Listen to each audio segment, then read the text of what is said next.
Esselamu Aleyküm ve Rahmetullah Barku değerli izleyiciler. Elhamdülillah sizleri hoş gördük. Değerli izleyiciler, bugünkü videonun çekiliş səbəbi odur ki, değerli izleyiciler, gördüğünüz bu hasar təxminən 15 metreye yaxındır.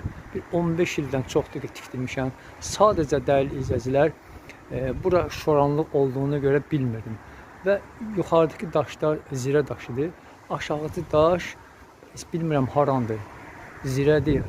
Çox güman ki, şıxıqdan özü oynadır, ovulur. Dəyərli izləyicilər, çəkilişimin səbəbi odur ki, dəyərli izləyicilər, yəni mən bunu sizinlə paylaşıram ki, siz də gələcəkdə hasar tikəndə bu problemlə rastlaşmayın. Çünki biz tərəflər Balxanıdır, Sabunçudur, Ramanı zon, bəzi Ramanı yerlərdir. Yer çox duzludur. Duzlu olduqda dəyərli izləyicilər, torpaqla daş arasında temas olanda duz və beləcə hasarı olur. Fikir verin, daş necə olur. Fikir verin.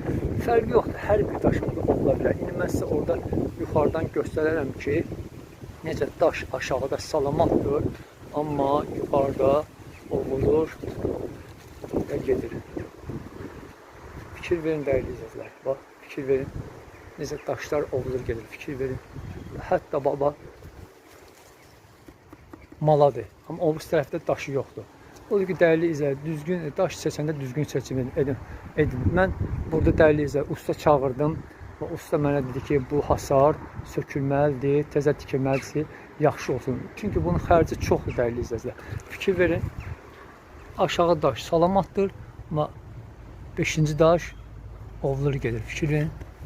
Odur ki, qərara gəldim, Nərdaran daşı var idi məndə. Biraz burada tikmişəm, fikir verin.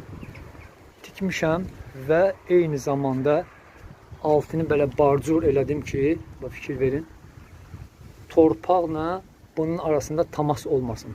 Və dəyərli izləyicilər, birinci odur ki, hasar tikənəsə mütləq iki tərəfli mal olmalıdır, mütləq. İkinci odur ki, inşallah düzgün seçim edin daşda.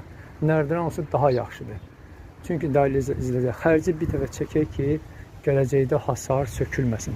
Bax, belə dəyərli izləyicilər. Yəni, özümə borc bildim. İnşallah, yəni ki, çoxumuz fikirləşərik ki, burada nə var? Vallahi deyirəm, elə unuduruq ki, lazım olanda. Sonra hər şey həll olundan sonra fikirləşirik ki, bir şey yaddan çıxdı.